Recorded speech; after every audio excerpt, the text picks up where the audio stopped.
les oiseaux quoi d'hier, n'a les oiseaux quoi moroté. Il y avait un moment où oiseaux quoi faisait danser le Congo. Na ke banzembo na ye ke bon chéri mon bébé et puis ma musicien na comme obi je sais bien na obi vena biso chaque chipo obi said and play basala ma bongo. Alors tant on a quoi sala makambo wana je pense qu'à rataka yango. Puis sincérité na ye eza ko permettre ep sans il y a organisation ils a quand même malamu pour Félix Oise quoi ça sincère vis-à-vis na ye moko alobi que ceux qui battent bazar au monde qui a fanatique t'es à 5 ba warrior à 5 ba fanatique il y a Félix il y a Ferregola il y a maison mère il y a neni bah il y a parce que l'objectif est ali il y a yoka musique les musiciens Fally Ipupa la mission concerne Paris la Défense en France nana Ovo Arena Wembley au Wapitozu message il y a déjà 9000 billets vendus et 350 restants on a habité évolution qui est malade. Au monde a déjà fallu concert au Bétamal le 8 décembre, dans le mois d'août. Et Azo ko atteindre déjà dans cette date, il y a 12 500 places pour Fally Ipupa performance énorme.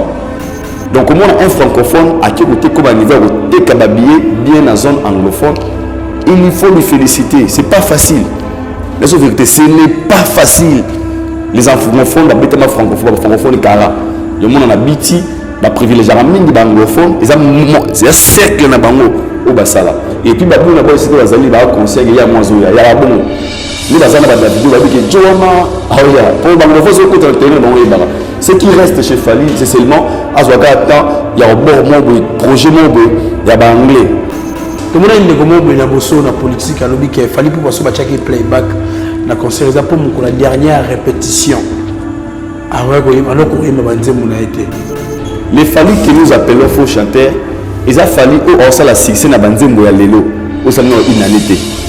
Donc famille 7, ils ont album récent à Fally Ipupa. Pour attirer succès et puis les chansons au bouton de la faux chanteur, c'est la personne qui fait danser actuellement les deux Congo et puis Afrique par des chansons rumba. Qui pensait un jour faire autre monter na bizorbi? Parce que partout il passe aujourd'hui à concert à bêter d'inzembo avec oui kanga ya bizorbi. So mutumo bo le so avande bi so na bêter nzembo na bêter bibi na bêter mal accompagné na bêter cho na bêter kokoko. Ce sont les chansons rumba. Pour ana eloko aux générique kanga Afrique mobimba pe na monde utiliser en moté. Vous qu'on a des chansons où ils appuient fort que mal accompagné na SL. Na qui sont soit un défi. Sur le plan succès, sur le plan texte, sur le plan composition. Et Mindele Baloro pouvait Fally comment ça va se passer.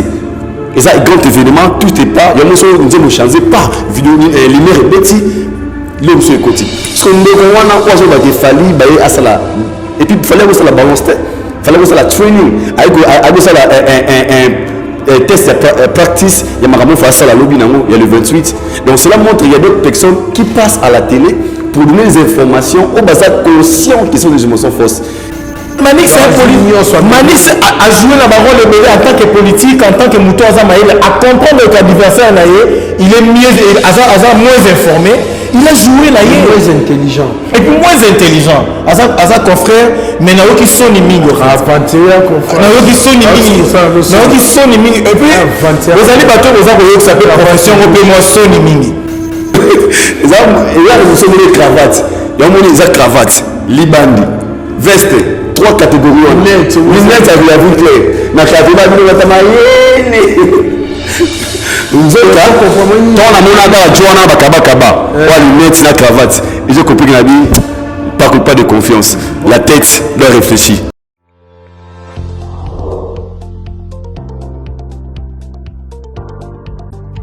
Bote na bino nyonso bisika bozali na nzela ya bilili oyo tobeta mo lisolo muke ya oyo etali milulu minene oyo babengi na lopoto plus grand salon de l'emploi et de l'entrepreneuriat.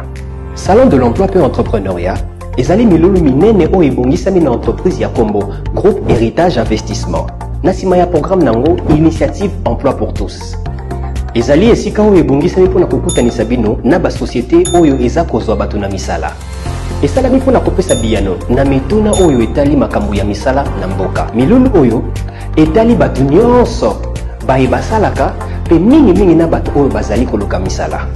Milulu oyo tobengi salon de l'emploi ekosalama mokolo ya le 1er kino le 3 septembre na Université Académie des Beaux-Arts. Pona kozwa biyano oyo etali salon de l'emploi pe entrepreneuriat, bokoki kokomela biso na nzela ya Facebook, TikTok, Twitter pe Instagram. Tokobenga biso na numéro oyo ezali kobima na se ya etando eke na bino. Initiative Emploi pour tous, libaku malamu mpona biso nyonso.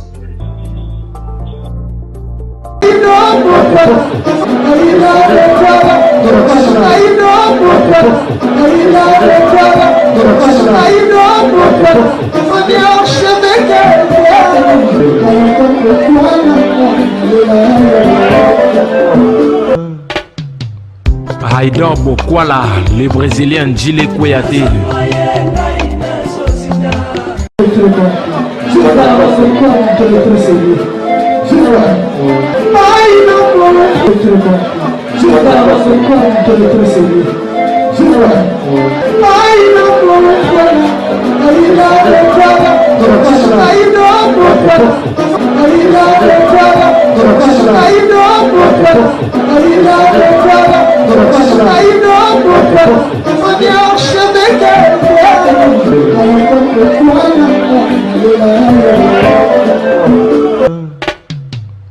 Haïdor Bokwala.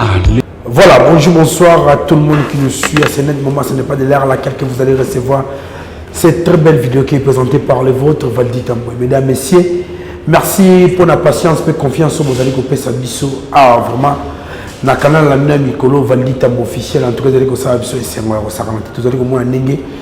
Abonné, vous allez savoir Mokolo, pour capable nombre de vies, tout le monde, vraiment amélioration.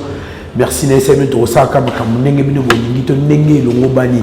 En tout cas, nous avons un message à moi, comme vous savez, qui toko ya Osaka Nate, au moins en Abino, l'orphelin, au Bino Molingara Mingi. Merci Nabayo Soubazale Kotikanga, il a commencé par le directeur Blanqui Oredezo, Mokonzinanga, la Pession Mote.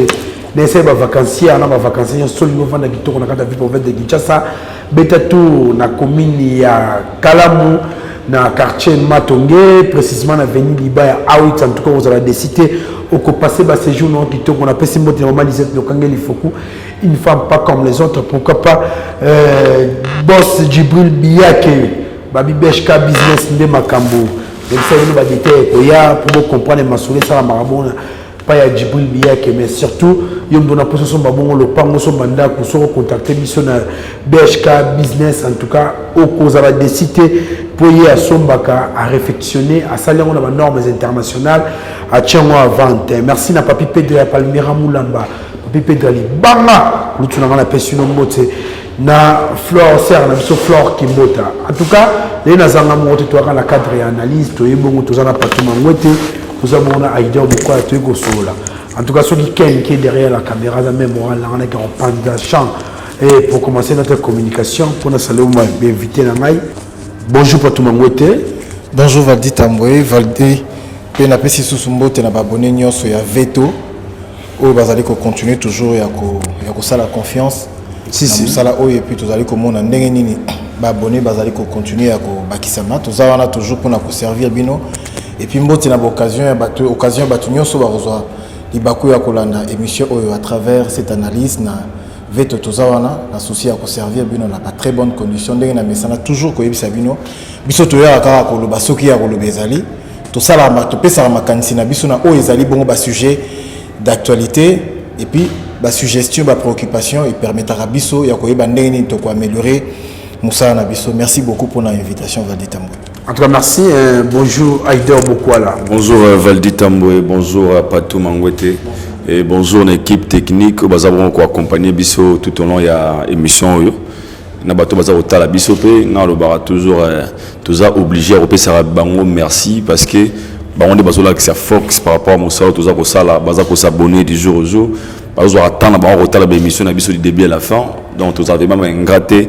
Encore une fois, un grand merci à vous. Nous avons abonné et puis nous avons nos abonnés et ça leur a plaisir de l'émission.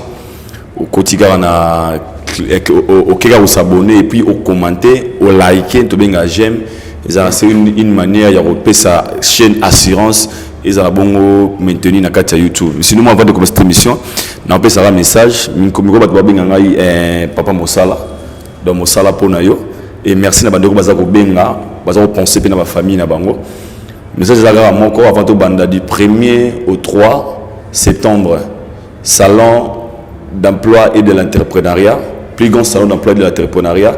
Nous avons organisé par Banderonabiso et Héritage Investissement. Nous avons organisé le salon d'emploi et de l'entrepreneuriat dans la Académie des Beaux-Arts. Et si vous avez donc, plus de 52 sociétés sont disponibles. Yo yaka na CV na yo.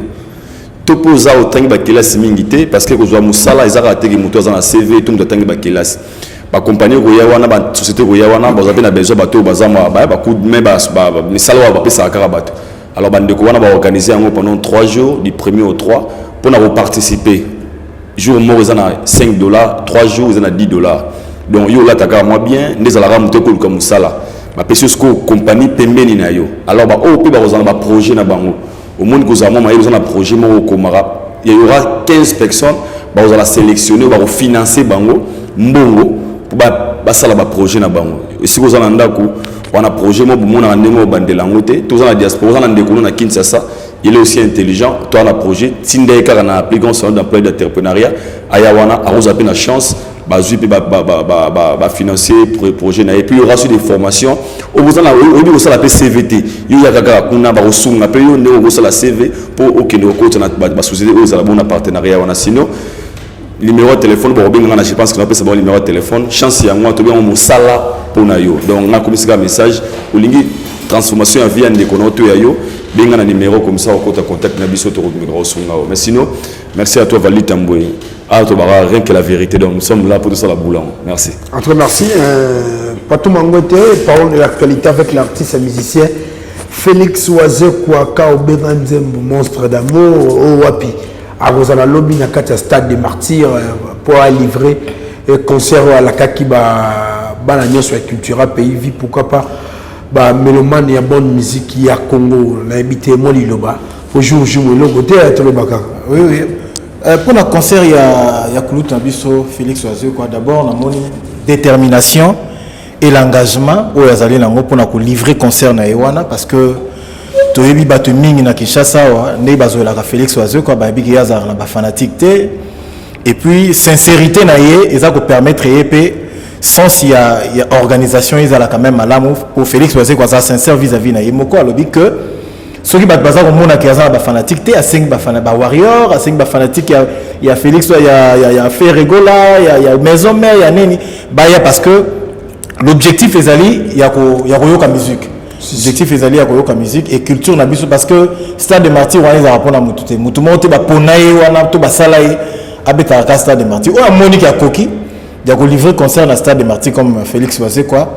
Bonne chance naïe et puis tu ressengas mieux sur le cas bien sur le plan sécuritaire bah fanatique oh bah il y a S grave bah y bah qui bonne musique et puis tout bah fanatique y a bah tout sous bah y bah soutenir y a ça pour na beaucoup moins beaucoup na biso qui est libre so bonne chance à Félix Oazé quoi tout c'est pelaga sur stade de yemo derrière le bac habita ta stade de tondité à ta petit concert naïe na 20 000 personnes pour naïe essentiel ils allaient qui a robé ta Stade des Martyrs pour la Félix Oazé quoi à sa complexité sur le plan il y a plein au plainté pour lui à bêta concert naïe et puis ils allaient à concert il y a 2 heures du temps bonne chance naïe et puis dans quoi ils avaient la difficulté bah musicien belé bah tu quitter na pendant ba préparatif il y a concert naïe bon aza musicien munene amboka na biso il sait comment pendant ba répétition naïe a ibindeni ba s'organiser pour que ba couvrir ba vide wana ce qui opportunité aux allez permettre à biso ya Rosala to Rosala totala ni négocier la Stade des Martyrs mais pour moi bonne chance à Félix Oazé quoi et puis c'est le Congo qui gagne ce union celui qui est bien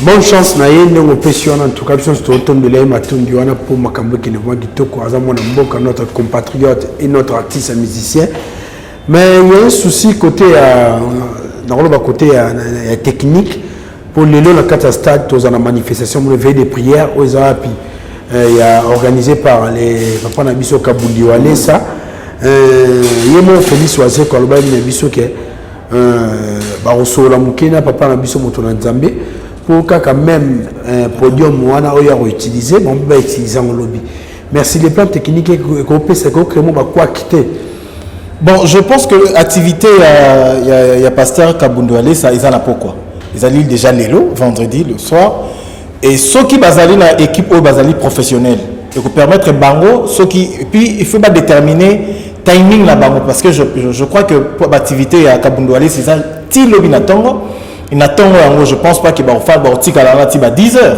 Donc, sur les activités, déjà, là qui bandit 19 heures, il y a les lots, ti lobby, et je pense qu'au plus tard, déjà, 5 heures, 6 heures, les gens vont chercher déjà à Kolongawana. Et vous permettre à Félix Oazeka déjà, parce qu'à partir il y a 10h, 11h comme prévu, la porte n'a aux ala refondement, au a besoin d'habiller. Sur le plan technique, et coach n'a retard mais il n'a pas le choix. Il faut voir ça avec balance. Il n'a pas le choix. C'est ça maintenant, il n'a pas le choix parce que bangon défaut équipe ya Kabundouale, ça faut pas permettre à Félix Oazeka à Salam Moussala bien, balongo na tongo et na équipe na ya sonorisation ba yewana pour nous permettre bon. Ce qui est à se poser des questions, alors ça la balance Ernie pour concert au banda Ernie pour concert les ara pour 2 heures. Et je pense pas que Félix Oazeka aussi va essayer à presser na 13h 14h vu ba retard oyo sur base il y a activité où ils allaient. Je pense que à décaler l'heure na ya prestation, je pense que aux allez après-midi minimum 16h 17h ou 15h si je m'abuse pas pour nous permettre à soit temps quand même il y a balance. Il y a qu'on permettre parce que je pense pas aussi que Moussala Moulene Gozala ceux qui déjà va utiliser même podium parce que Kabundouale ça aussi va utiliser Bensima.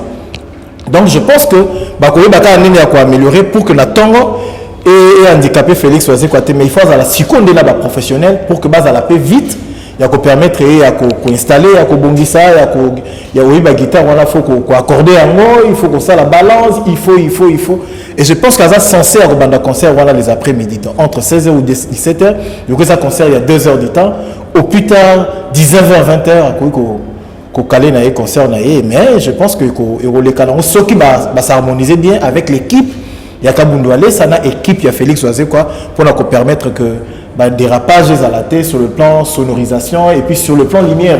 Je pense pas qu'au Katanamoi, je suis sûr que vers 16h, 18h, 19h pour qu'à prester. Mais il faut pas bon ça la lumière, il faut pas la tout. Et à ça professionnel, na mona qui est na stade de matière hier, na Fabregas. Et bah ça qui on a pour na kotala ndenge nini makambo isa écoleka. Je pense que bah soit déjà à disposition, bah voyez bah comment il y a éviter pour que retard à la tête, dérapage à la tête, des synchros à la tête vis-à-vis à bateau baroya kolanda concert na yona ya mukola lobby. Merci Patou Mangwete. Aïda Mokola lobby déjà tu as un stade pour soutenir l'artiste musicien Félix Oazeka, moi commentaire ça va bien. Déjà, on a eu bonne chance parce que on a pas comprendre que Félix Oazeka.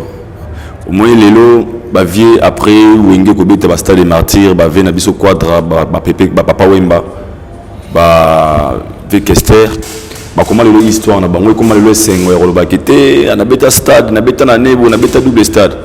Alors ba vie Oazeka ba tout tombayer bazala na kotata ba na génération alors ba génération ni ba ko côté makuta ba wengi bazala ba kofi bazala alors à mon génération où ya lelo otobenga génération 5 aux amona prékixer na ngolo roi fali poupa tangoyer alors bien notre d'une génération de beta ba stade alors Olivier a ébi qui a Jésus poussana a ébi qui terrain parce que ce qui est clair les Oazeka d'hier na lelo ba Oazeka moroté il y avait un moment où Oazeka faisait danser le Congo na kibanze monae que bon chéri mon bébé et puis oui ba musicien na ba kombo bi josi bien na oui vena biso je sais chipo oui set and play oui basala mabongo alors tawana wa ko sala makambo wana je pense que rataka yango et na vie muta motivera peka mutu zana mutu musuko zana katsa pa na parler na moi si mobwe bozala mona obala été so moni ndeko mobwe ya ngambu kuna mwana mutu a justi qui va ta bali et ko pesa ko courage ba je suis ta bali a valide tout ça la paix. Alors moi je pense que nous avons boosté sur Oazeka ils avaient comment on a fallu prester, comment on a hérité prester, comment on a fait rigoler dans la compétition stade des martyrs et il peut motiver que à l'initiative a profité quand occasion pour l'obéir à la trop tard. Il y a un moment on a conscience naïe à Yébi qui n'a pas beaucoup de fans et puis on la paix résultat peut-être dans le bas. Ah nous tous à la réaliste. Alors ça peut être 100% assurance vu qu'il y a par exemple fan base de maté mais il a profité de l'atmosphère dans le moment où il y a stade des obétaments yépé à tsamoto à quoi peut bénéficier de fisc na bato na curiosité à bato parce que ngalo ba loko qui mususu a réussir la curiosité est-ce que possible quand il y a 1 2 3 5 10 c'est lui le bénéficiaire parce que nous il y a le bizarre c'est comment autant ça la plaît accueilli parce que moi ça la plein accueilli parce que moi ça la plein accueilli et qu'on peut ça résultat bien et on a passé car ba bonne chance et malamu zara que na linga yima a compter dans espèce sérieux moko tant a benga ba prier ba ndeko ba ya ba tse pouvoir parce que il savait que ba ndeko ba fanatique ba kogi pe ko benga bango ba ko soutenir et jusque là on a besoin de bonne chance na vu na biso monstre mukwa bongo na recondamner autant ba ga avait fallait pas non au betingo parce que lelo et botika na banal les gens parleront un jour que Boisé quoi beta stade de Martyr na le 12 août 2023 peu importe so pe za piaka ba ga afara piaka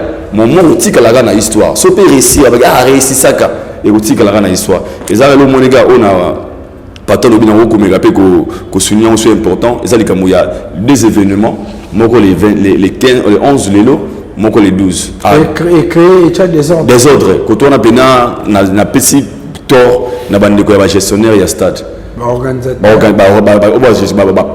accès déjà un grand événement il y a musique au Moutazo Beta et c'est d'abord temps déjà les nous prouver à quoi à quoi pour ça là à la température à terre tout le monde a un musicien à un concert lobby na butu pour butu le mususu et quand il y a un butu quand des atmosphères za mususu la nuit porte concert il y a peut-être ah lobby za la boue il y a prouver d'aller le mois côté stade parce qu'il y aura un autre événement où vous allez voir parce qu'on a biso le stade sur à mon lobby à mon lobby déjà pour nangai c'est j'ai pas aimé na idée voilà donc bateau après ça qu'il date le 20 le 11 na les premiers na les 12 vous avez pas vraiment pensé bon na mon libo soki va so comme ça no liboso to ba pesa yive na pasteur Kabundu ba négliger ba waze quoi soki pasteur de zone liboso c'est que waze quoi fallait changer date attendre les 12 té attendre semaine prochaine parce que avant la difficulté ni balé il y a liboso eux ça maluza campagne ils avaient des prières tu veux pas tant ça même donner tout kindela donc l'autre sa musique ils a concert il sera obligé au sala ba check sound ba check il y a comme balance oui ba wana boye alors il y a déjà dans langage na communication ba concert dans les concert et avant na matara 2 heures de temps ici les déjà timing les gens sont respectés parce que ils sont obligés à aller au bina tongo et tongo concert tongo ici là tout ça dans stade de Martyr et c'est na cleaning et salam tu bites le relais galelo maman nzambe na mo ndako qui va quoi qui azo mulimo kataki bino protège gazon pour tout ko arriver et tant que banana ça va traiter na ko bongisa ko salama ki lobby ya bando beta concert lobby moi pour moi j'ai pas trouvé ça professionnel alors nos artistes ba ça rappelle que babilo wana parce que a ko peut ko échouer car pour les logos à monter tout lobby et comme les péchés de événement et ko kipe ko za mort obstacle na donc il y a le lobby après ça ce spectacle donc spectacle il faut soigner la bien amega ko couper ça biso spectacle d'une ya waze comme sinon na ébiqué on met comme ça l'effort était professionnel il peut être réussi de ses côtés mais sinon n'a pas c'est vraiment bonne chance et puis il y a 5000 na fanatique à musicien so au balinga bonne musique ba kende ko soutenir et moi déjà tant que chroniqueur il y a musique n'a pas c'est bonne chance dans tout ça l'effort équipe na biso et on a accompagné juste c'est le plan de visibilité inchallah everything et non c'est les bien. Merci Aïdor mais Aïdor tout ça quand la liste c'est quand même bon sur la stade tout le monde a dit bah Wenges beta conseil à réunification tout le monde fallait pour pas bête tout le monde héritier Watanabe bête tout le monde qui fait rigolo la bête tout lobby to zoapé Félix Oisé quoi mais dans la musique mondaine lui c'est le pasteur Mike Kalambay à la Kibiso Mobangé na concert de 2024 on a évité moi commentaire déjà ngalo le bosso na lo ba pour pasteur Mike Kalambay déjà lui c'est un grand oui ngalo bara pasteur Mike Kalambay so ba tsaka na musique ya biso avec ben ba ba to ba bungisa ba orchestre belé ba musicien belé ana talent ana esprit wana ya komona ki un artiste déjà le 27 2024 na juillet ya malamu on a aussi plan na ngozake majabu mbe muto ebetisaye to majabu c'est une organisation majabu sont des professionnels tout le monde a tout le monde a banini talent banini best banini mais l'organisation de majabu est toujours différent la biso qui na Congo on peut souffrir des choses d'une manière professionnelle et ce jour là pasteur Mike Alama a obtenu on a ba organiser na ba producteur ya makasi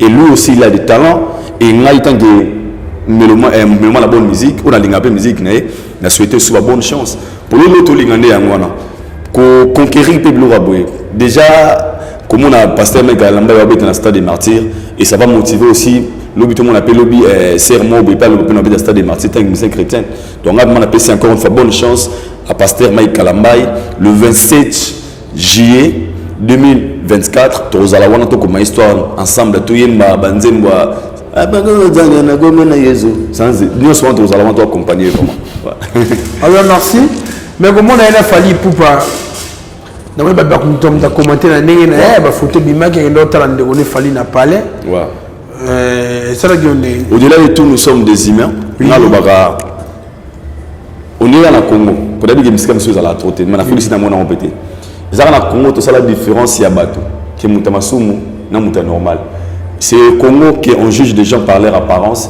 c'est le Congo que les gens battent la intention à bateau sans pourtant moro bimisa yango déjà comment on a fallu na pasteur Mike Kalambay c'est pour nga il y a signification mo ya kolobake tout ça bateau tout beta la musique ko la musique tout ça ba image tout ça ba congolais déjà fallu une image très positive de la culture congolaise et de la musique c'est la musique profonde à ça qu'on englobe tout parce que Fally représente voire même la pasteur Mike Kalambay Libanda parce que tant des représentants bateau na Fally musicien bateau na musicien chrétien ou des profanes ba musicien congolais donc il valorise d'abord la musique et la culture congolaise sur la musique Mike Kalambay image très positive il y a musique gospel pardon c'est aussi parmi les grands ça sera très bien na ndoulé comment on a des photos on a bateau on a mis balé pour na baki c'est ce qu'on appelle l'amour parce que d'autres personnes ils profitent pour eux s'afficher le roi n'a fallu à rôle n'a fallu or que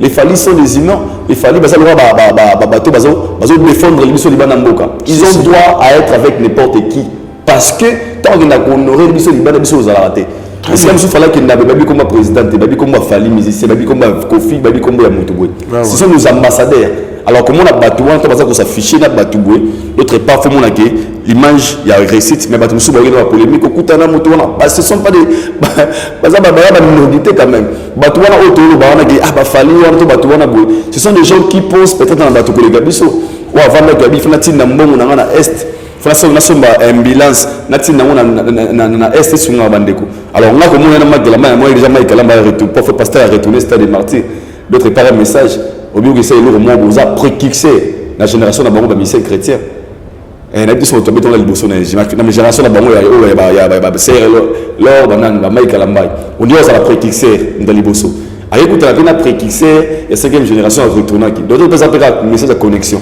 donc là mon nom dans la bon donc merci oui pas tout mangoté le pasteur Mike Kalambay ou côté on est à côté qui chante très dédié Moyembi Nankolo aux Arabongo, c'est le 27 juillet 2024 dans le stade des Martyrs pour Nalokumu Yankolo. Bon, moi, on a toujours, et le Kabola Mike Kalambay n'a pas fallu, c'est sur le plan texte. En soi, la musique reste la musique, d'abord, la fond. Parce que, percussion, il y a Bafali, il y a Bawera, des musiciens aussi chrétiens, tu vois, donc c'est-à-dire que la musique reste d'abord la musique. Mike Kalambay n'a fallu pour pas kokuta na bango, d'abord baza ba artiste musicien. Au-delà il y a mutu na mutu, o ça na texte na yé, ils allaient plus la nature pour bolingo, on peut pas aimer la bolingo mais bolingo na bango ils allaient lier peut-être na combo ya Bible et tout comme ça. Voilà. Donc mais bango nyonso ils allaient ba fali ba cha bolingo na leader beaucoup là bolingo na valita tu vois. Na bibi. Tu vois la différence c'est ça sur le plan texte mais na fond bango nyonso bazali ba artiste musicien. Comment on a Mike Kalambay, moi je dis toujours le côté pastoral, il y a Mike Kalambay, na Moïse Mbi et je suis pas trop fan. Mais je suis trop fan côté artistique, il y a Mike Kalambay, na Moïse Mbi. Parce que ce sont des artistes et musiciens impeccables. Parce que ce sont des gars beaucoup là, ils sont longs li bango, ba changer ka texte. Le bazuka Bible va passer Mike Kalambay. Ako panza pente gango. On pense parce que d'abord as artiste et musicien. Guitare ba fali ba utilisaka, guitare ba Mike Kalambay ba utilisaka. Ba mélodie ba fali ba parce que na yoka ba nzembo mo ya Mike Kalambay ezoki manga abeta da percussion mo ya Franco nakata mais ça ma nzambe mais percussion beti oyo ya Franco Donc c'est-à-dire que Azad d'abord artiste et musicien, cause à l'artiste et musicien, bonne chance na ye. Nzungu zawana, ba on sur la mécanique, ngala toyi a Betty. Donc c'est pour Moïse Mbiye a beta pour ba on ba ekena bon pour ba on peut kuna ba moi ouais na JB à l'époque. Donc ba on ba ekena bon bonne chance à ye et à beta stade de martyr et Rosala une bonne chose et ko la moussapé bandeko à côté il y a ba chrétien ba talama quand même ah ndeko na biso pas Betty. Pourquoi pas Moïse Mbiye? Pourquoi pas frère José Nzita? Pourquoi pas frère Patrice? Pourquoi pas? Bon, on est sur Baye. Levier Matoussa, moi. Levier Matoussa, moi. Il y a plus Nicolo, moi, nous l'on peut comment on peut moi Nicolo. Mais il y a pas ça parmi bateau, bah ça la succès kala. Il y a le roi bah wendo, bah côté là-bas. Ah bah wendo peut faire la salle succès dans Boga Mutabo Matoussa Samuel Azate. Ou les Kalaba Matanga tout kala au fond quand mon frère Matoussa Samuel. Donc c'est-à-dire que bah ça bateau sur le plan artistique, il reste d'abord de musicien. En dehors, il y a changement à texte la baron, au bazoyo melanzambe, au bazoyo la baron nature, la baron moisi, la baron valdi, parce que valdi a pakolaki. Donc voilà un peu. Mais bonne chance d'ailleurs, vous avez une bonne chose. Il y a au moins Mike Kalamba et Abeta et puis, organisant Majabu sur le plan organisationnel, beaucoup à autour le baron, ils ont agence à Mounene en fait. Les agents à Mounene, ils allaient produire. Artistes et musiciens et surtout les jeunes talents au Bazali sur le plan profane. C'est une bonne chose pour nous. Bonne chance.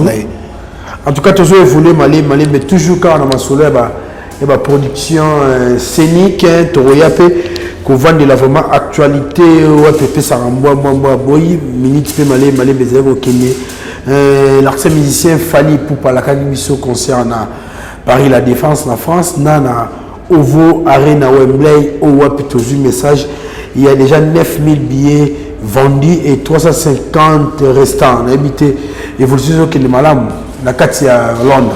Déjà, concert Robetama, le 8 décembre, déjà dans le mois d'août, 900 000 billets vendus, c'est déjà l'exploit. 9 000 billets vendus, c'est déjà l'exploit. Un musicien vivant à Kinshasa, du jamais vu. Fally a eu le système, il y a vente. Hein, vente avant le concert. Avant, c'était pas. Liboso yala ki toke bandule, ta technique atemiga wana katele au ticket, au côté au bimioke, au sobi billet na OK. Mais fallait a changer quand même les donnes na kata ya musique. Et comme il faut booster puis ba musicien belé ya ko utiliser le système là parce que tout le monde a les préventes en fait le terme. Tout le monde a la prévente mingi, kata pas mindele. Au monde a ba musicien bino a sold out. Mais bon, éviter mais c'est grâce à Fally Ipupa, on arrive aujourd'hui à comprendre que le prévente existe. Et c'est là qu'il y a et c'est là qu'il y a un peu actif dans les musiciens. Mais ici, chez nous, c'est un problème de culture. Vous comprenez? C'est rare, il y a un monde, les musiciens, la mission à Kala, à concept peut-être la prévente. On ne voyait pas. La prévente prouve déjà la dimension de l'artiste. Parce que si on peut nous toi, la Mukasa et le prévente, dans les lots, c'est compliqué. On a vu que Eva Liquide n'a pas essayé de faire quand même parmi les producteurs, quand même nous on a déjà ça. À Megababo quand on prévente ici des fois. Il y a comment même sous soyez habillé au semi-billet au côté au Betty. Mais prévente que on a déjà fallu concert au Betty le 8 décembre, dans le mois d'août. Et Azo qu'on atteindre déjà dans cette date, dans une salle, il y a 12 500 places pour Fally Ipupa. Performance énorme. Performance énorme. Et puis, ça prouve combien que la livre auto, qui est le 8 décembre, le jour où il y a production. Alors ça, dans cette date, passé 3500 pamba pour Fally Ipupa. C'est rien, il suffit que seulement le producteur va activer, la promotion est à la mingi avancée, et puis tu verras que les gens ressemblent à la banque. C'est vraiment une performance énorme pour Fally Ipupa. Fally, tous les jours, à continuer à surprendre Bisso par rapport à sa façon de faire les choses, sa façon à mener la musique, ça nous surprend. Et il y a que mon ressource m'a exploit où ils allaient continuer parce qu'il est le seul musicien congolais, parce que c'est au lobby, les gens vont nous tiquer de tout. Il y a que mon amabilo quoi boy. Mais une semaine à Pamba, il y a Arena, déjà, tu as déjà 95% à ce qu'il y a soldat. Du jamais vu au Congo. Déjà, Robert a concert le 8 décembre, en août, à déjà 9 000 billets vendus. Donc, c'est déjà une bonne chose pour Fally. Et puis, il y a déjà champion. Donc, il y a les musiciens congolais vont boiter les pas, de faire aussi comme ça. Et qu'on permettre à dimension. Et il y a un concert en Piaka, pré-vente prouve la capacité et la dimension artistique d'un artiste et musicien. Merci Patou Mangote. Aïda Bokwala. 9000 billets déjà vendus na Ovo Arena, 3500 de etikali. En maison qui est déjà, on est très content parce que nous avons vraiment surprêté d'être sincère parce que les niveaux qu'il fallait à Zanango, il y a des choses où toi on a posé aussi pour de bisoter. C'est déjà un grand artiste où na level naie tout ce qui se passe aujourd'hui dans la carrière naie, ils a mérite. Ils ont des motos, ils ont des gens qui ont payé Range Rover, qui viennent à Mutambon et les la business sont payé Range au bout les peines à commencer à couper moi. D'ailleurs, nous sommes le roi Salem Elipanaye, comme ils ont la rang naie et se trouve normal. Et surtout, moi dans tout ça, on est dans retenir les alliés. Ovo Arena Wembley, où ils ont na London, et ça sera difficile que artistes et musiciens francophones affronter. Si tout quand je parle des francophones, c'est Afrique. Les francophones en général. À quel moment le terrain est anglophone, à me taper les baya bongo, à me réussir batuba côté. Parce que dans le pays, il y a anglais, nous avons pas dans site. Et comment on est automatique, la trace n'a pas total la trace anglophone. Côté ça, donc pour eux, les anglophones sont dans l'anglophone à bon. À un cliquant à Moutouna Bango. Parce que nous sommes dans le mouvement de la Batiwana, franco, congolais, mais il y a d'autres congolais qui zone anglophone, qui la musique à Congo. La musique francophone. Parce que nous avons imposé la télévision, la télévision, la vidéo, les hommes de l'Afrique d'ici, on a paix à son âme, a attends, la Koufaïa, ils ont une partie de la foule, c'est maman la prête, sur la Nigeria, à danger. Parce que les anglophones,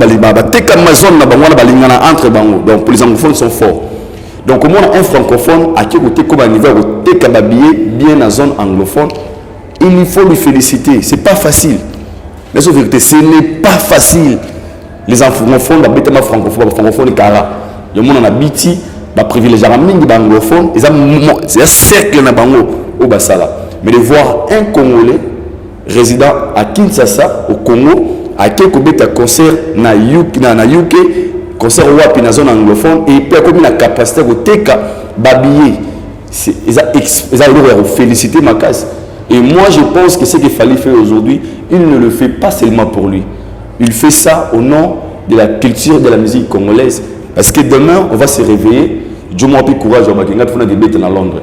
Parce qu'on a eu plein d'artistes musiciens congolais, on a succès, plein d'artistes musiciens africains, francophones, n'a pas succès, mais qu'on a les caractéristiques, on a plus de 12 000 places tête d'affiche. Parce qu'il y a des gens qui ont joué dans un festival. Dans Londres, on a un festival. Mais la tête d'affiche qui est il y a quelque chose à produire. Alors, on a une évolution le monsieur écrit son histoire. Parce que demain ou après-demain, il n'aura plus de capacité à au salaire. Succès si là. Vu que l'âge avance, l'énergie diminue. Il y a des choses qu'il fallait au salaire à profiter pour nous dire trop tard, trop tard, une opportunité.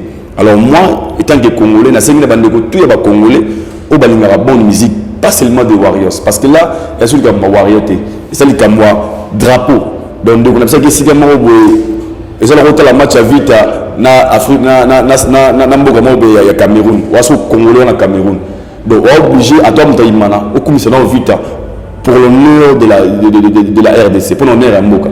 Alors on a vraiment la bible de tout booking once again to buy your ticket pour nous support our brother Philippe, one of the best artists in the world, in Africa if I can say that. So autour nous basumba bien na bango te bazana ba London ou bazana na Paris bazana wapi.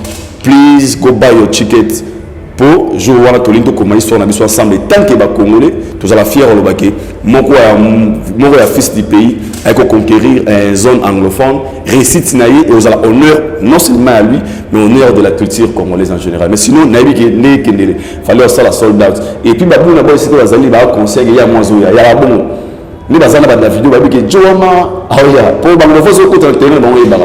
Ce qui reste chez Fali, c'est seulement à Zouaka, il y a un bon projet, il y a un anglais, ndimanga fallu obeta basalo bayana ba obeta lelo. S'il ne le fait pas parce qu'il a un côté ma casse dans zone anglophone. Mais la lire ouvre les choses, espérant que lobby ton Ovo et Simba, il va encore nous donner des mine autos à là. Mais sinon bonne chance n'a dit que Simba. Mais les gens autant yo kumisi que à lire ma bonne sona.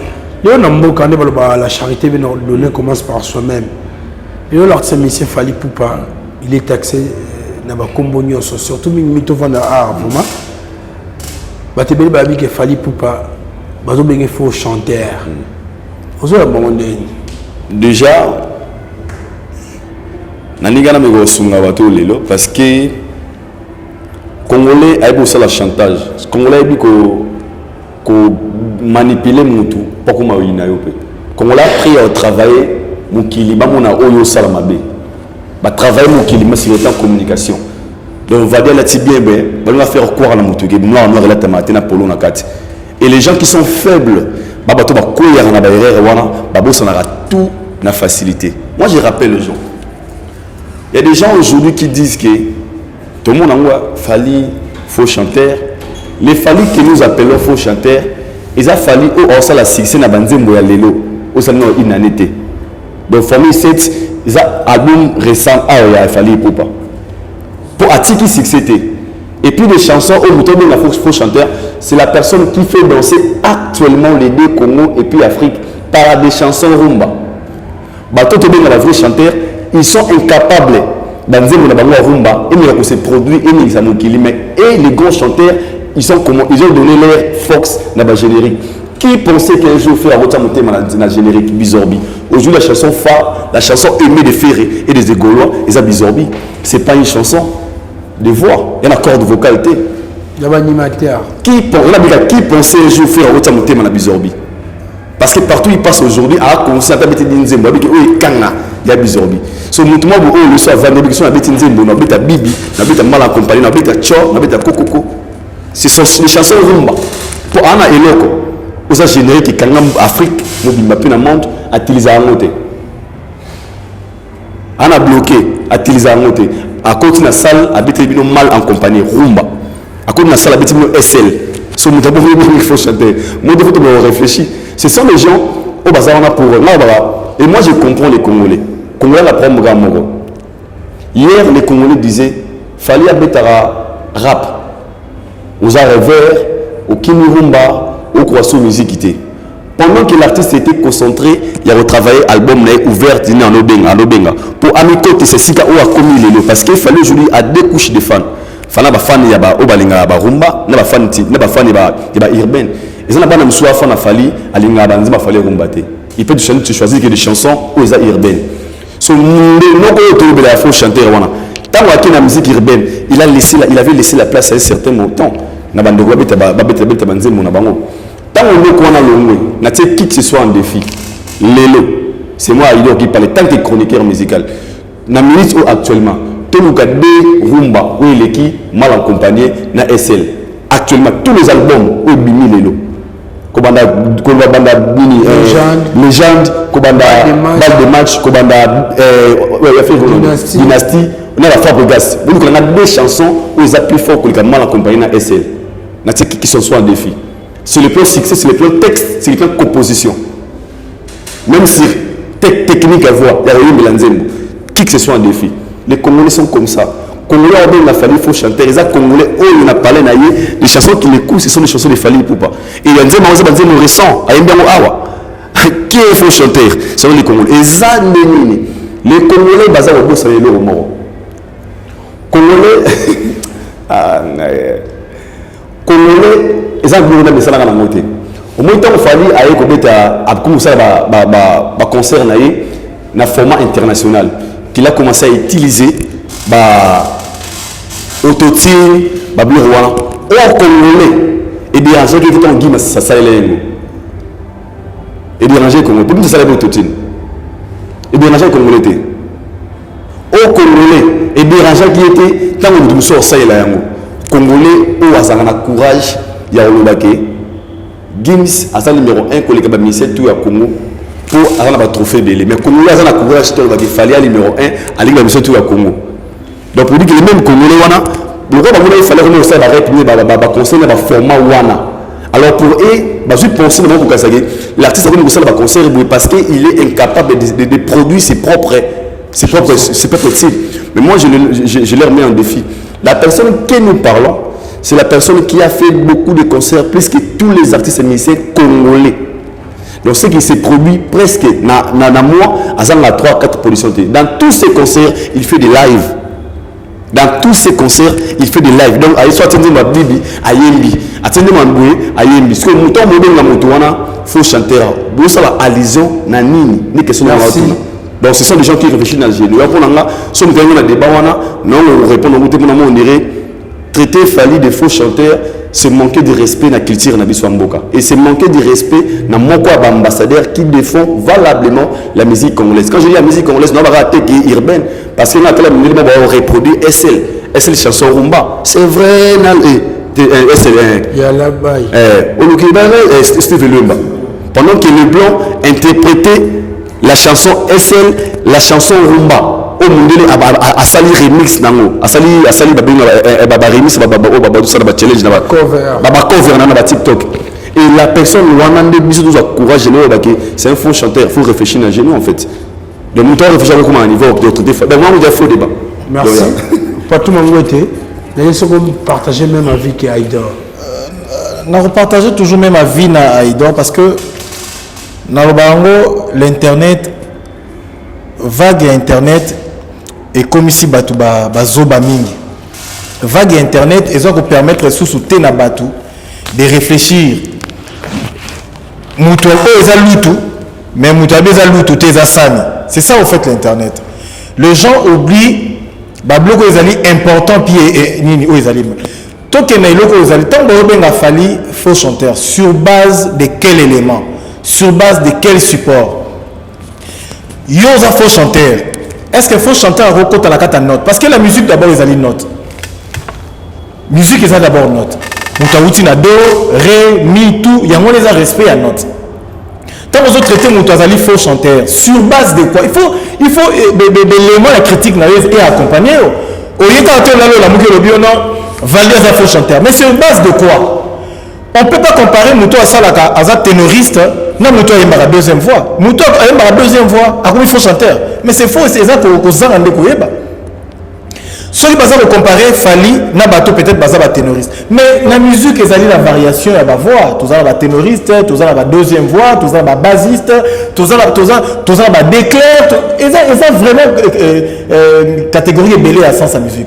Mais quand Moutou a traité Fally, faux chanteur parce que il faut chanter na bazola la plus na autotune papa mutu soka yebi ko yemba tu vas pas utiliser l'autotune on va utiliser on deni on utiliser un autre mutu azali faux chanteur Fally a fait comment on appelle ça live acoustique na Olivier Chimanga mutu aza faux chanteur azo yemba so beta guitare beaucoup de musiciens congolais pesa guitare à yemba ko kata. Mais ils chantent bien. Oyemba bien, mais si on a oyemba na guitare, on a des exercices à mener à ma casse. Pas monsieur Belé Bazali, tout n'a pas de ça. Quand traiter Moutou, faux chanteur. Mais il faut chanter à Rosa Banzembo, ils ont un succès. Il faut débat, beaucoup la lobby. Il faut que d'abord photo dans la fond. Fond, ils allaient valider à Yebi Koyemba. Valider à Yebi Koyemba sur base de quoi? Prouvez bien que Vali a eu une bataille. Pour n'avoir hors gamme, Vali a ça la carte. Ah voilà, Vali a ça la hors gamme. Tout le monde a remis. Vali a autobé ta concert à Saliba Demito. Babi, c'est la mission de concert où il fallait à Saliba Demito. Tout fallait à Zoé Maba hors gamme. Parce que, quand ça la musicien, ils allaient d'abord pour une note musicale. Attends, la musique, ils adorent. Oye Manado. Oye, que l'on est guitariste, ok, non, les amis. Ah, oui, non, ok, non, les amis. Nakata Binoté, pardon, vraiment. Et là, au moins, c'est que c'est un lélo. Nous avons un temps où concert il y a coup de fait dans stade un seul constater qu'il y a pour la bande de connaissance belé pour ne pas dire que citer Kabagolo la bande de connaissance belé au bazar moi contre Fally Ipupa pour la bande écouter on va tirer na matoi ba mission va tirer na matoi na concert il y a un auto c'était ouais ça retour il y a pardon il y a un auto est-ce que bien que l'artiste monsieur Ferré a boyé coacha retour en stade Pour ça, on a des concerts bien. Au moins, on a des playback. Côté Moussou, l'ingénieur de son chaîne musique. Quand on a les 4 c'était déjà 4 koyemba. Pour nous, il faut que la communication a tout gérer.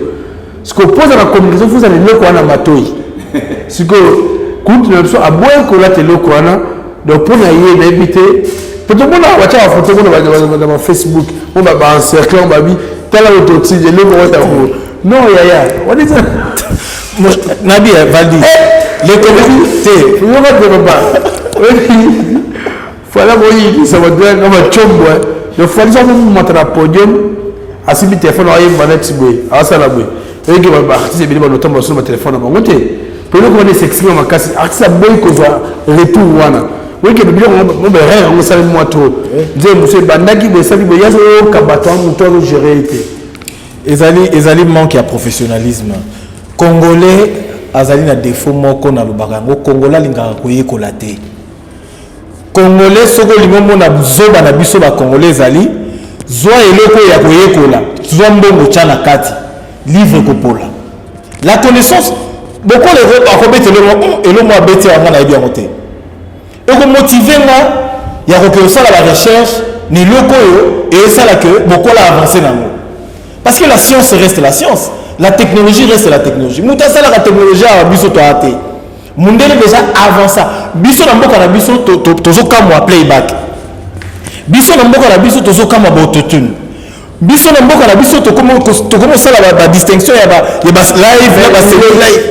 Les mêmes choses. Donc la chose pluriel, playback, autotune, tout le monde peut pas mettre Gims. Kuna na mona kwa kuna ça normal. Inutile de papa. Et ça déjà ma biloko très avancé dans la musique. Et ça les technologies. Mutu elaki na bien, baso musicien bi ko embate, ba pesi autotune o utilisant. O ko tanganda. Ba pesa ezali eloko ezali pour accompagner les sons. Et ça pour embellir juste le voix et les fonds et le son. Ça fait juste la beauté. Bango tout ba musicien la biso congolais ba utiliser autotune mais là ba studio, mais ba yeba la mettre. Ah, mais papa, ce bayebi qui va utiliser sur scène il y a une loi papa na mona débat ba osala ke attends autotune na studio bango ba tika la jamais ko utiliser pour bayebi en côté ba bloko na yo ba nzembo wa fait ezani même ba bien on a ça une musique à la tenoko mais mais tout le monde zéro moi embelo bien donc c'est-à-dire que ça ba bloko ba utiliser ka. Mais des musiciens congolais, balingi ko apprendre ndé. Muto yela biso na mindele salamaka nango ba spectacle nyonso o Jay-Z, o Beyoncé, o Céline Dion, o nana ça na mikili. Ba utilisera toujours le fond yaba autotune parce que zali ba instrument bloko ba utilisera o ya accompagnera ba. Merci Patou. Aïdo Bokwala. Patou de tout ça qui est émission moro sur question déjà yaki. Aux questions tout le monde a une gomme na bosso na politique à l'objet qu'il fallait pour passer à chaque playback na concert pour la dernière répétition alors qu'on y m'a dit mon a été je moi ti veste gaillard ou la cravate quoi cadavre comment on peut dire pardon déjà quand il y avait suivi les messieurs nous avons matin en talango. Il y a une mission très intéressante. Il y a des personnes. Il y a un mouton qui est vrai envers lui-même. Il y a un mouton qui est défendre. Moi, même les avocats, sont des moutons. Ils ne sont pas avocats. Il y a un conseil qui est les peines de mort. Mais il faut la question qui est au Saïdo Moussala. Ah, mon président, il y a plein de santé, des femmes qui ont résolu bien. Il y a un avocat. L'avocat a l'accès qui n'a pas défendre yo. Aya lobby pardon, vous tika pema. Santé a été. Question à agressivité qui pema. Donc même l'avocat, eh ben que Dieu a voulu nous condamner. L'émission de mon sur débat bon. Une personne qui était vrai, innocent, sincère, n'a montré que ça la défense étant que fanatique pour donner l'image autrement na bato ba otalaye pour na fan naé. Déjà maintenant l'accent de Rwanda lelo. Il nous a dit ati jona be témoin bi na to gi témoin tout le monde ndenge ba osali safali rep a incapable de produire ba propre nzembo na été Sur la 4 semaines, quand on a monté la vidéo, où il a fallu, pendant qu'on lui montrait les stats, au côté là, il a conscient. Il a fallu, tant professionnel, il a événement à playback. Parce que ça, il y a cicaté pas fallu. D'autres personnes sont surpris aujourd'hui parce que on a besoin d'occasion de le voir. Et fallu, pour votre information, depuis la sortie, il y a Formule 7, fallu dans le livre, concert, il y a plus de 10 000 personnes pour le public. Il a fait un concert, il y a Showbiz, il y a 5, il y a au Congo, non, le Congo, je parle de Congo. Na Showbiz, na VIP, il avait promis ses fans. Et ce jour-là, ma femme, il a fallu à Congo. Je pense que c'est la première fois aux occasions, il y a beaucoup de star na Bangoana et il est à livrer Bango, on va morceau. On est qui préparer qu'il fallait ça la playback. Et nous avons qu'il fallait reproduire ma propre nzembo mon a été. Question de est-ce que bon. Maintenant que c'est le semi-live qu'il fallait, il était incapable de jouer ou bien il a playback, il fallait qu'on l'a monté. Parce que s'il fallait faire ce jour-là, et ça on a programmé depuis pour la nation aventurée. 2 mois avant la famille na poto, on a essayé de faire des actes. Nakuta, on a ba mamokala. Nakuta ba ambassy, ba zo répéter na ba film wana ba danser, ou ba pona ba. Ba répéter même makambo salama. Tout le monde parce que ba monde vous avez mieux informé. On a ba mamokala, les ambassades on a ko répéter dans stade. Ba monsieur Fali ou après ba danseuse. Na bato ba pona ki ba danser, ba na répéter ka makambo moni wana. Ba morceau wana pendant 5 minutes. Si que pendant va devoir continuer. Selon il net mukolongo pour fallait que mukoya ki na stade déjà tout le monde vidéo sur la norme motion en anglais tant ya ki wana to mekana ko ndimela muke tant fallait que ko yembate ali mbala moma ba ki playback bimi n'habite dépense ndeni ba ngaba sala ke ko balongola ba comme on ba stream live ko ba playback improvisation wana et ngingisa organisation te Aza ignorant et puis cela montre il y a des gens bah ça là comment bah ça les fort c'est un grand événement bah nous travailler na ba lumière na tout en même moment et bah nous préfère fallait il y a moins vraiment mener la bon vraiment la façon de la démarche parce que tout on fait nous ça là et ça qui on peut gérer même bah toi j'ai moi quand on a chemise à paix bah toi là il la caresse on dirait fan à côté non et ça qui prévu la carte spectacle. Beauté donc ça qui bon fallait que moi il y a la chemise on dirait fan et ça dit timing là qui bon et mine ba le préfet fallait comment ça va se passer et ça grand événement tout est pas il y a nous changer pas vidéo lumière beti l'homme sur côté parce qu'on on va des fallait ba à ça là et puis fallait que ça la balance fallait que ça la training avec ça test practice il y a Maramou face à la lobby il y a le 28 donc cela montre il y a d'autres personnes qui passent à la télé pour donner des informations au bazar conscient qui sont des émotions fausses il y a un moment où on dit voir étant en Kolobanaï je me suis référé par Charlie Prince il y a des choses tu vas dire au salon encore pour te donner l'ingate qui va bonner les alliés même ces gens là la personne ces analyses ils acquis côté fanatisme pour n'aller me repolater en face à moto ok nous découvrons que la bébé a les warioté Arabe il a la vérité parce que tous les gens qui parlent de vrai de vérité des familles tout d'abord des warriors c'est non bateau donc Joanna Olobaki il n'est pas warrior c'est un gars intelligent qui a dit des choses vraies mais les autres personnes nous souvent ailleurs que le makamo pour lui nous voilà il a vu quand Fali il a quand il a fait pour pas soutenir Pengaï comment Fali qui a fait un show na carte ouverture il y a quand ou c'est la même chose les Fali que nous parlons c'est les Fali qui se produit presque après 2 semaines dans ma production qui fait même des lives c'est fallu qu'il répète à une répétition on a 50 concerts en année tu sais ce que nous avons à la capable il y a un stade il y a 80 000 concert qui va avoir la personne qui a fait un concert de plus de 120 000 personnes Nicolas Podium qui chante avec le public qui chante live ce joue à 80 000 personnes à Nolénanan nous y en a pour et puis là il fallait que au moins il faut réfléchir dans genou nous avons peut-être concert à 120 000 places Batouti Nassé et les était 4 jours il y a 80 000 places bah Warion peut y aller vide couteau terrain vide après on arrête il faut sauver il m'a dit on a quoi on a été il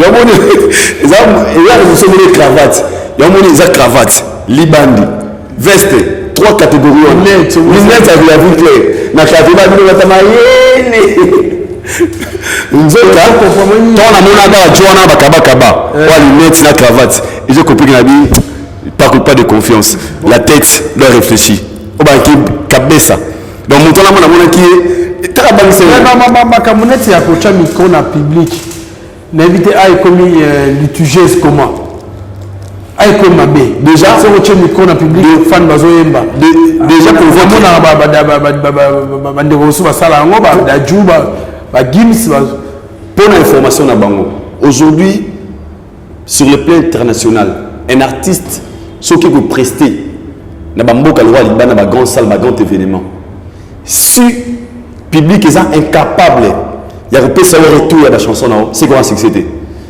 c'est la concert il y a rien ma boy bah c'est l'instrument baby calm down quand tu gars baby vous t'as dit de musique monsieur va d'abord que nous musique sur micro c'est pas fan rien bah côté moi côté baby siko muto asa capable de sala yango eza le là aucun abrasa mutabengo vadi tambwe aso reconnaître yo étant une personne publique. Ce qui n'a pas cela veut dire que tu n'as pas encore connu ce que les gens oublient. Quand tu es capable de prendre tes propres chansons et que tu donnes aux fans, parce qu'on reproduit Makamo Yembaki, c'est la force d'un artiste. Bamisa avec un concert à Libana, Bakurasu Koyimba 100%. Total concert à serment comme on a Bambé Moutou Micro, comme on a Kadibi. T'as la bonne intégralité. Des fois, elle ne chantait pas. C'est ça la force. Ma prêtresse à l'élo. Ma prêtresse à l'élo. Ça, regarde, ça a $1 million, 2 heures d'état. Tout le monde a Rihanna. Tout le monde a Jay-Z. Tout le monde a Buna Boy. Buna Boy et concert à mener à Kata You Arena. Les images sont là. À Matiba, il y a longtemps qui était bon à Bainze Monana. C'est ça la force d'un artiste. Ce qui même ça comme une incapacité au table public, cela veut dire que tu as des chansons où il y a des maîtriser mieux que des publics. Bah il y a des talents pour y aller loi et qui cause la souveraineté.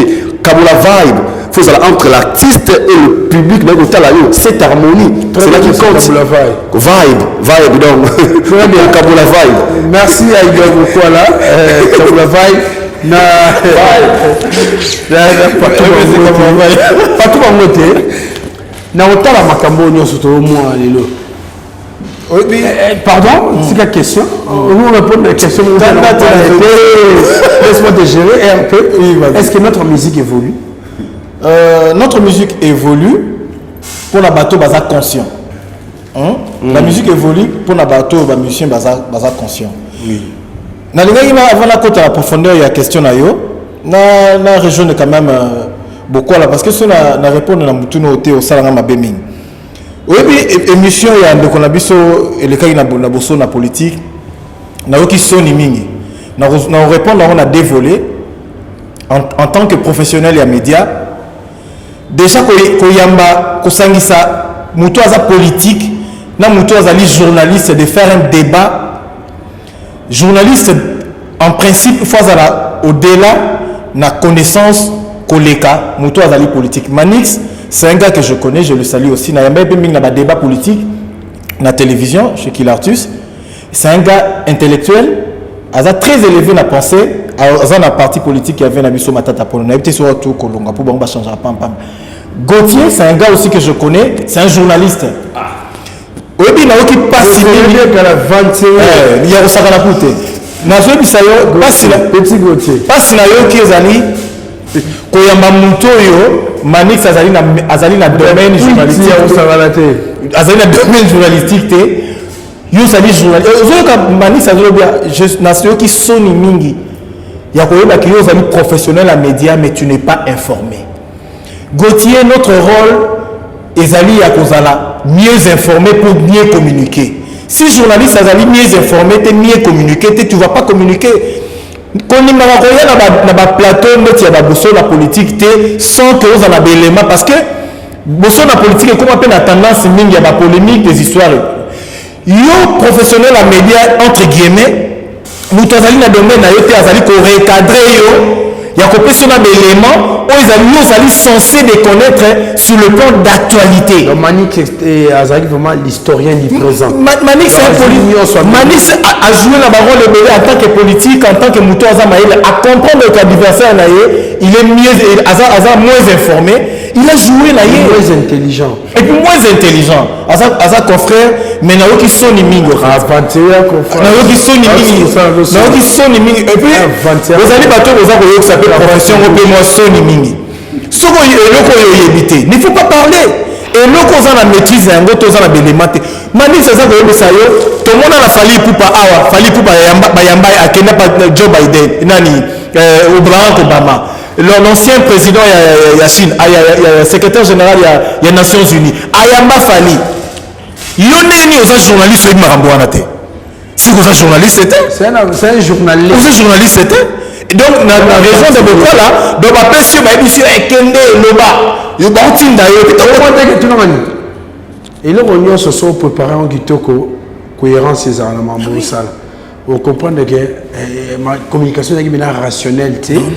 Dans la place où on a vu que fait Israël aménager nous on a Kitoko, climatiser ma tout le monde a que Manix, mon toqué puis me laisse que ça les a climatisé. N'habitez sur la lèvre temps pour ça toi la paix pour on est raté. Le niveau de Manix, ça a prouvé l'intellectualisme et puis Mouto a fait la recherche. À la télévision pour ne pas rien dire. Et puis les locaux sur Manix à Betty Gauthier, ce sont des choses vraies et vérifiables. Très bien. Les journalistes ça a voté. Mais pas tout pardon. Avant quelque chose avec mon sous en tout cas, notre langue on a eu vraiment pas tout. Nous avons une question sur l'évolution. La musique, l'Arsène Michel fallait pour nominer dans 6 catégories dans Frima. Mais, l'invité a été son abossané, à part Fali, Congolais, nous sommes à Fabregas, il y a 3 Congolais. Parce que j'ai une liste de 18 musiciens. Il y a Tanzanie. On va nominer 18 18 mais aujourd'hui à l'émission comme monsieur le Israël autant là on va 18 musiciens et Tanzanie je sais pas quelqu'un va jusqu'à Misato l'invité on a toujours une question c'est notre musique qui évolué sur le point de lobby c'est ce que nani beaucoup là a été la question tout là qui sur l'évolution de la musique pour la banglais en fait bateau passant la zone wana ils sont tellement perfects parce que Afrima et c'est une association où ils allaient liés en Afrique où ils allaient dans la sous-composition à l'Union africaine où il y a primara mingi de musiciens des artistes et musiciens africains si koyo na babiloko oyo tu vois le Nigérien bateau on a déjà en anglais mingi ils sont favorisés dans la compétition parce que les anglais bamité daka mingi il y a un moment la fallu de façon à quel bablo ba BT Award tu vois qu'il va privilégier mingi les anglais que les gens au Bazali na francophone. Mais sur base il y a évolution de la musique na biso. Na bané ko la musique na biso et ça ko évoluer na bateau Bazali conscient. Tu vois, si tu vérifies bien au moment de l'Afrique na nyonso c'est Fali Mtazala kaka. Donc c'est ça dit que bango ba yebi que en Afrique et en République démocratique du Congo, ils ont sur base telle chose ça dit ko évoluer na bateau Bazali conscient. Tu vois, Fali a sérieux. Et puis, Azan a ambition, Azali a vision, raison pour laquelle Azan a réussi. Musique na biso Azali ko évoluer te na bateau Bazali distrait. Bazan on a pour la polémique inutile, Bazan doit temps ko travailler te, il se concentre plus pour la musique na bango. Et ça bateau et ndé Bazali ko étouffer musique na biso parce que on peut pas généraliser que musique na biso ko avancer te et ça et tokobo ça na bateau Bazali ko ça la exploit. Parce que si on veut généraliser, c'est que tu généraliser musique na biso avancement ezate. Musique na biso zali ko avancer na bateau bazali sincère vis-à-vis ya bango moko, vis-à-vis de leur profession. Ayebi que musique na ngandem tezo lesanga, musique na ngam tezo sala que nazala. Et raison pour laquelle entre autres ba Fali, tu vois comment baza ko émerger, tu vois comment Fali aza ko réussir na oyenyo zali ko sala à travers la musique na zo beta ba tube à succès, zali ko tambola mokili mobimba zo ba trophée, zo ba mérite, aza ko inviter na ba place où il fallait azala. Ils allaient prouver rendre en tant qu'artiste et musicien. Mais on va avancer parce que bakoti na kata administration trop on a encore critiquer parce on a encore le bamabe ya baninga au lieu à se concentrer pour la biso nyoso tout ça parce que musique on peut te tirer la fali pour payer mon tatombola roté tout ça ba musicien combien tout ça nani Inosbi aza nominé nulle part la moni vidéo Inosbi azali ko senga na ba fan na ye de s'activer ba voter nulle part au moins que ceux qui zali ba venga nulle part la moni Fabregas azali nominé pour l'Afrique na moni vidéo moko te ozako circuler ya ye moko personnellement pour na kotinga ba fan na ye ba villageoise ba voter pour que ça peut honneur à la République démocratique rien du tout nous avons azo déambuler na ye ozomona za na kata ba polémique inutile chiko muto aza conscient ayebi que naza nominé telle place azoka na yango mais regarde comment ces fans sont mobilisés sont activés ya ko pesa ye encore Mini Afrima. Donc c'est-à-dire qu'il travaille et la musique pour moi, ils ont évolué pour la limité, ils ont évolué là-bas, ils ont travaillé. Merci Patou. Excusez. Aïda Mokola. J'ai vu une liste de 18 Tanzaniens au Barawa puis nommés en Afrima 2023. Pourquoi cette différence dans Bissau? D'abord, premièrement. La dernière question de l'émission. Hein. Voilà. Premièrement, différence c'est Ali parce que Bissau, mise en jour, est passé. La vision de la musique congolaise, il y a beaucoup de gens qui sont accaparés dans mon anneau. Et vous allez passer ma casse. Au moins, plus de 15 Congolais nominés. Mais un moment, et comment, tant on voit qu'il y a Inos, il y a Garli, il y a Baboué, ce seront des gens au Baobanda, vous allez nominer, dans une vision très loin. Là, on a le déjà, format de la musique à Congo n'est pas molara. Leader, non orchestre. Leader, non orchestre. Leader, non orchestre. Si nous avons un carabongo, nous avons une difficulté, mais quasi, tout le monde, ça va 15-20 personnes. Si nous avons Tanzanie, au moins, ce sont des gens qui ont un concept de Fali. Quand on a un concept de Mongo, on a ne pas mettre ce Fali. On a Fali, on a Garli, on a Nane. Pour eux, se disent que faut que la musique étant des professionnels. Tout le monde a esprit à concept on a que musicien vous avez un orchestre vous avez un format on a pour les microlézo qui microlézo ya bon qu'est-ce que belé ça sauté microlézo ya pour tout bien ça battre belé boyer ah ouais on a ba mboso ba zala on a ba diamond ba ya on a ba très de belé parce que bato na vision à l'élo alors on a Congo c'est aussi possible mboso zali azangate mon ebe ko tuté Anskana Rosaré, Mwana Sama, Palava, Nandi, Diamond Platinum, Lisère Classique, Zouzou, Angel Kiyou, Joël Ouaga, Harmonize, Christiana, tu sais quand on est français, papa, pardon. Christina Chucho, Raivani, Young, Lunia, Barnaba Classique, Idriss Sultan. 15. Mais dans Congo, 18, pardon. Dans Congo, on retrouve combien? 3. Vous voyez pourquoi c'est quoi les bossos? 3. Nadajou. Tu peux avoir pourquoi toi 3? Et pourquoi toi 3? Parce que, moi, on doit être à la mission. Pourquoi toi 3? Tout ça 3 parce que dans Congo, sommes dans un trophée Babaga Sombi. Parce que dans Congo, on a des musiciens, on a des fans. Balaksa bino ko za trophée donc la moninga zwango c'est que ça va jamais ba cop ils ba faux ba cop ils le moins intéressant il y a un monde de musiciens belé ba bien vision au travail sur les demain ça la nominer parce que pardon comment on a que comment biso doit quand on va dire tout le monde peut l'artiste musicien fallait pour pas besoin d'aller que ça so ba nominer faut te mettre sur la cop te mec il y a des gens ils ont des clips ba ça de moto congolais on a Congolais on a ça pensé de lointain. Donc pour quand il fallait ou bien quand un artiste vient avec des nominations des trophées ils ont négocié et ben on a une partie non pas congolais et on a le bien mission nous sommes nominer mais ba fan ba la courage de voter parce qu'ils ont peur qu'on a besoin faux cop à tomber que la société de musique ils ont nominé alors que c'est qu'ils oublient les lots d'ailleurs ça la banque jeune les sobriété n'a pas et là ça la banque et na un miroir na garder recevoir la vitrine alors et là c'est bon OK au moni même on a pas congolais ba tout na ba tout ba vote ba tout mon kuna so que na parler fois même kuna le méritocratie. Tout ce que j'ai mérité, j'ai gagné dans la musique que je fais. Demain, il peut mourir. Alors, il a gagné par free, il a gagné par wad, il a gagné par boué. C'est très important dans la carrière d'un musicien. Alors, les gens, ta musique, on a une vision grandiose. Mais nous, on a négligé en côté. Tant qu'on a nominé, on a gagné en haut. Parce que nous, on a dit qu'on a banal.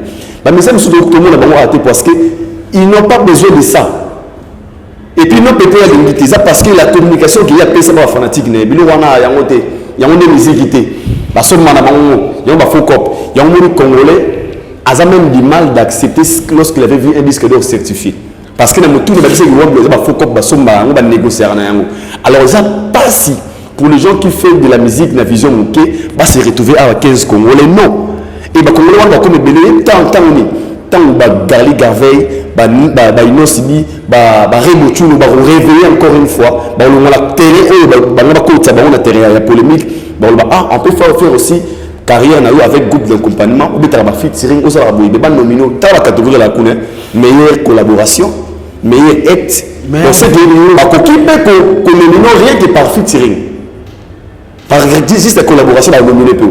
Juste par une vidéo où ils ont la qualité qu'il faut. Sur le plan international, avec des normes, donc pourquoi nous avons nominé il faut une musique qui a un format à Kinshasa, un format Ndolo, un format polémique à débat, un format international professionnalisme, on s'est retrouvé à tant que tu as bonté, tout le monde a congolais délai à je mets qui que ce soit un défi. On a passé dans le orchestre de la musique, yoga kolela ya mwana, à se retrouver à, mais ça la passe. Mais tant que tout ça la mise en jour de la musique, tout ça, c'est la bonne chose. Et puis, sur Taliwana, moins de 35 ans. Jeune génération. Moins de 35 ans. Bambo, soit petit. Harmonize, petit. La masse à biso. Et pourquoi? Parce que il faut valoriser jeunesse montante. Ici aussi au Congo, il y a l'habitude de sa chance dans Bandeko, il y a la francophonie, il musicien monté à jeune, une des étoiles montantes, il gaz maouté, va se présenter, va à la scène, il y a lumière sur le plan international, il y a 20 tonnes, il y a déjà délai, il y a pessimiste qui va résister aux élèves au salaté, ok, il y a jeune qui va au salaire. Un jour, deux années, jeune qui va au côté, il y a fallu, il y a vision, nous avons 15 10 Congolais. Dès qu'on s'est réveillé, il est toujours difficile de voir 15, 20 Congolais dans la nomination. Merci. En tout cas, merci. Merci, Naïve Kebotala Gibson, beaucoup de situation remarque. Na katikati mais le temps, temps est à Limbongo, merci na Jojo à l'Italia.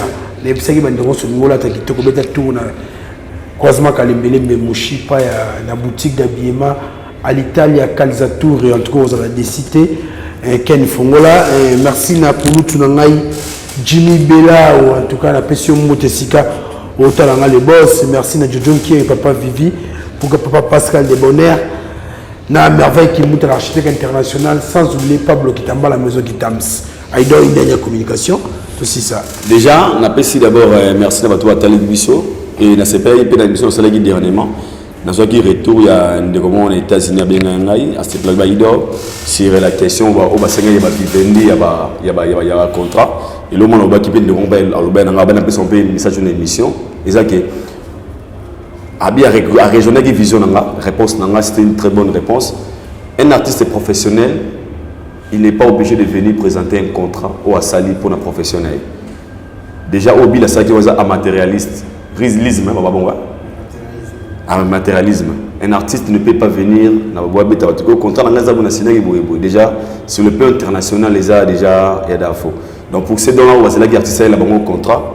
Ça j'ai dit un artiste professionnel en attendant il y a se justifier pour un bateau ou aller convaincre bango. Mais sinon bateau à Talibiso, je vous aime beaucoup. Mais c'est pas sans autre chose. Donc moi ça les gars. Je vous aime beaucoup.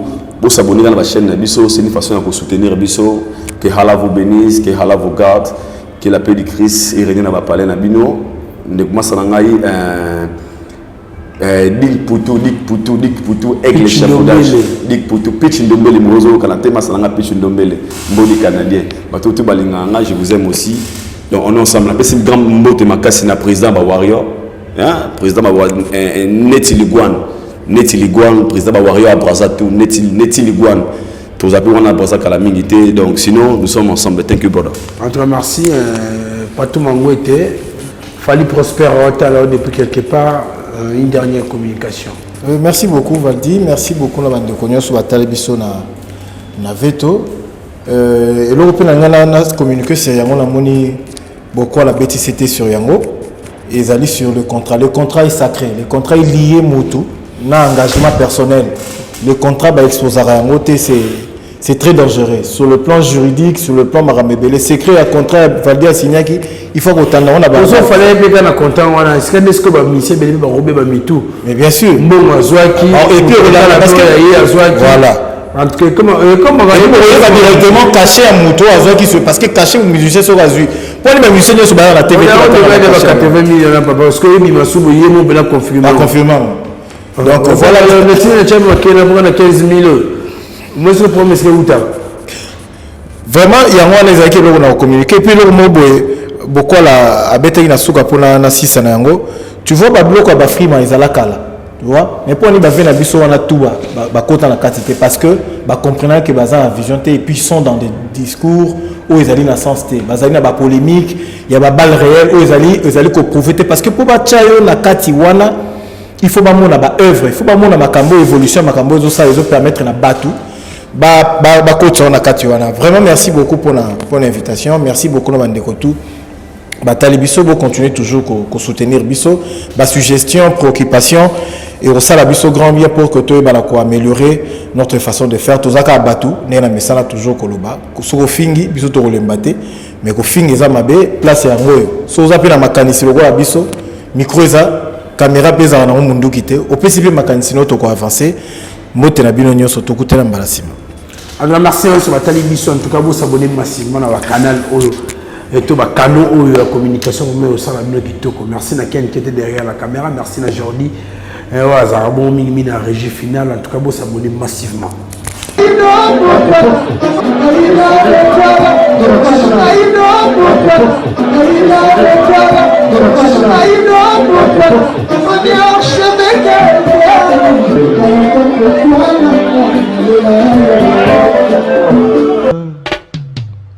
Haïdor Bokwala, le Brésilien Djile Kouyaté.